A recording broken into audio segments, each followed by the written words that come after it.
我發言支持2025年房屋修訂條例草案。香港房屋問題長期係面臨住供應緊張同埋資源錯對嘅雙重挑戰。咁根據房委會而家最新嘅統計，平均公屋嘅平均輪候時間已經係去到5.3年，係較2019年嘅4.6年係上升咗15%。咁喺過去5年呢，房委會每年係接獲6200宗嘅濫用舉報啦。每年大概係940宗係個案係屬實嘅，而當中咧有600幾宗咧係因為涉及分租牟利同埋虛假申報等行為係進入咗司法程序。咁今年年頭開始咧，亦都係進行咗舉報濫用公屋獎啦。咁亦都開始係接受呢啲嘅舉報㗎啦。咁所以咧，政府響多管齊下方面咧，亦都係打擊咁濫用公屋。咁亦都係局方咧當時亦都估計咧，如果有咗呢個公屋舉報濫用公屋獎咧，舉報數字咧亦都會增加1倍，即係可能可以去到2600宗嘅。咁所以咧，如果當中係有一半成功咧，都有1300宗係可以成功咁樣勾到出嚟，係俾政府去繼續去跟進個案。咁局方亦都係俾個數字我哋嘅。咁響直至到今年嘅2月底咧，亦都已經係收回咗8000個公屋單位㗎啦，響2年半時間之內，咁涉及金額係80億。咁見到打擊嘅成效係十分顯著，亦都係可能已經係差唔多2個嘅駿洋邨嘅幅度咁多。咁所以見到今次我哋條例修訂嘅原因咧，亦都係希望可以再進一步咁樣去用刑事嘅方法，俾到執法人員有更大嘅執法權力，去再有一個更強嘅手段去打擊公屋嘅濫用。咁所以咧，但係我都見到啦，即係當然，如果真係去到司法程序嘅時候，頭先委員亦都講到嘅個執法數字或者去檢控數字亦都係偏低嘅。咁當然啦，我哋見到如果我哋喺新嘅條例之下、新嘅修訂條例之下，我哋希望可以將個數字拉高，亦都可以將個阻嚇力係真係可以加強。我哋唔係真係想見到好多人被檢控，亦都希望佢哋肯自願咁樣交回公屋。我覺得呢個亦都係我哋成個嘅政策嘅原意。咁當然啦，而家政府亦都有舉報濫用公屋嘅，我相信局方亦都聽見唔少意見，即係喺個實名制之下，係咪會影響個鄰里關係，或者係咪真係夠膽去攞呢個獎呢？真係自己親身去攞呢個獎呢？咁所以我相信喺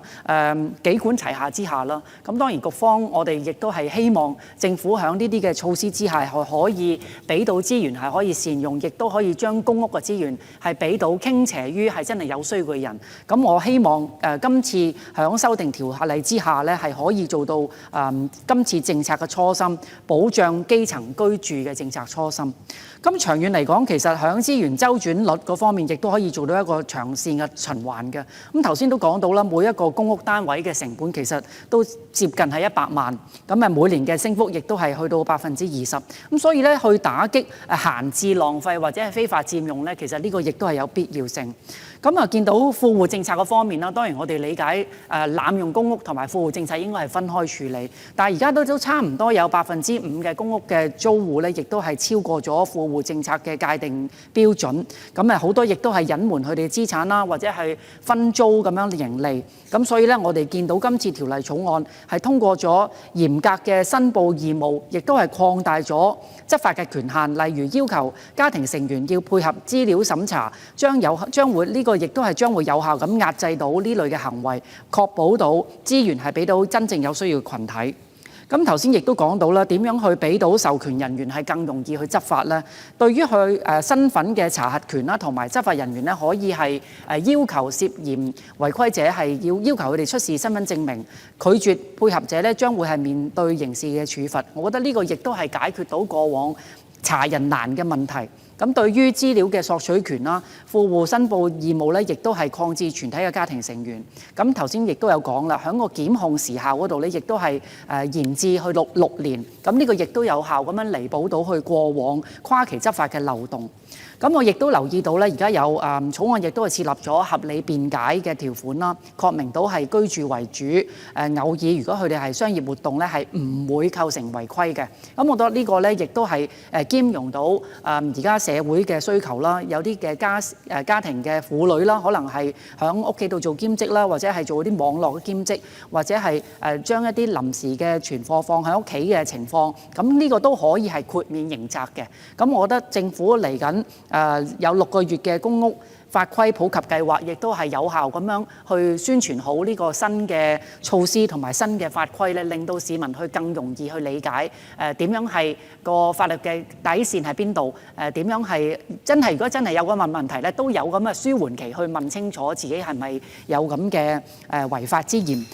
亦都希望咧，政府無論係通過屋邨嘅公告啦、社區講座啦、透過關愛隊等等咧去做，同政府一齊做好個宣傳，我覺得都係需要嘅。尤其是我哋成日喺法庭都會見到嘅，市民可能會覺得不知者不罪，我唔知新嘅法例喎，咁係咪可以輕啲嘅刑罰呢？其實法庭都未必會接納呢個嘅抗辯理由，或者係未必會接納呢個嘅求情理由。咁所以都希望政府點樣去同執法機關一齊去做好個宣傳，我覺得係有效嘅。加埋其實如果係頭先我都見到啦，有你哋已經係聘請多啲專員一齊去做宣講啦，亦都頭先我所講啦，關愛隊啦、警方嗰方面嘅配合啦、執法嗰陣時應該點樣去解釋清楚，或者執法前嘅係咪會有警告信啊，或者呢方面嘅其實都可以係講清楚俾市民聽，令到公眾知道而家我哋新嘅條例嘅執法情況，同埋執法咗之後真正咁樣將條例係實施咗之後，其實個成效嗰方面，其實我相信市民都希望可以得知一啲最新嘅資訊，包括係最新嘅數字啦，輪候嘅時間係咪縮短到咯？其實過往我都同局方亦都有反映過嘅，即係我而家就借題發揮講一講個輪候冊個問題。我相信局長過往響前廳交流會我都同局長亦都講過，響點樣去提高個透明度，即係個輪候冊嘅透明度咧，其實市民亦都關注嘅。尤其是而家我哋見到打擊一啲濫用嘅個案係顯著嘅時候，係唔係可以俾到市民？尤其是我哋而家知道顯著，亦都知道個趨勢喺邊度。即係如果你話如果我哋2年半都有8000喎，係咪5年之後可以去到12000咧？係咪見到個趨勢，或者可以用大數據分析可以知道嚟緊個趨勢？咁令到市民我輪緊啦，原來係可以慢慢加快啦，可以知道我係排緊第幾啦，係咪可以分區去處理呢？係咪有個編號可以俾到知道？我大概係輪多半年就有啦咁樣。咁所以我相信喺個輪候冊上面俾到輪候間嘅市民，相信都有幾十萬市民喺度輪緊公屋嘅。咁當然大部分可能有啲係青年嘅人啦，有啲係年長啦，有啲係家庭嗰方面啦，尤其是單親嗰方面，尤其是佢哋係關注嘅。即係我哋點樣去配合翻當區嘅，我哋亦都知道市區嘅輪候係特別長，咁比可能離島區或者係一啲新界區嘅地方係更加嚴峻嘅。咁所以我相信，如果係提高到市民喺呢方面嘅知情權，或者俾到佢哋有更多嘅安排嘅時間，咁我相信對於市民去輪候，咁佢哋更加覺得係心安理得，亦都係可以有一個更安心，亦都係喺從中可以獲得一啲稍為嘅幸福感咯。唔該，主席。